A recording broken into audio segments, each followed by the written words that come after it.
2024 সালের জানুয়ারি মাসে দেশের একটি টিভি চ্যানেলে চাকুরির জন্য গিয়েছিলেন তথ্য ও সম্প্রচার মন্ত্রণালয়ের উপদেষ্টা মাহফুজ আলম। তবে কোন চ্যানেলে গিয়েছিলেন সেটি জানাননি তিনি।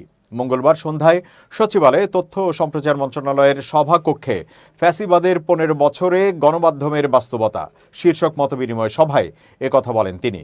উপদেষ্টা মাহফুজ জানান, আমি গত বছরের জানুয়ারিতে একটি টিভি চ্যানেলে চাকুরির জন্য গিয়েছিলাম। আমাকে 13,000 টাকা বেতন দেওয়া হবে বলে প্রস্তাব করা হয়েছিল। এই টাকায় ঢাকা শহরে একজন মানুষ চলবে কিভাবে, পরিবারকে কি দেবে? তিনি বলেন, এক সাংবাদিক গণহত্যার পক্ষ নিয়ে প্রশ্ন করার প্রেক্ষিতে দীপ্ত টিভির সংবাদ কার্যক্রম তারা নিজেরাই বন্ধ করে দিয়েছে। সরকার এখানে কিছু বলেনি, কাউকে কলও দেয়া হয়নি। তথ্য উপদেষ্টা মাহফুজ আলম বলেন, মন্ত্রিত্বের 6 মাসে কাউকে আমরা কল দেইনি। দীপ্ত টিভির সাংবাদিককে চাকুরিচ্যুত করা হয়েছে এবং সংবাদ বিভাগ বন্ধ করা হয়েছে। এখন মানুষ ভাববে এটা সরকার করেছে। মতবিনিময় সভায় গণমাধ্যম সংস্কার কমিশনের প্রধান কামাল আহমেদ সহ জ্যেষ্ঠ সাংবাদিক ও একাডেমিক ব্যক্তিরা বক্তব্য দেন।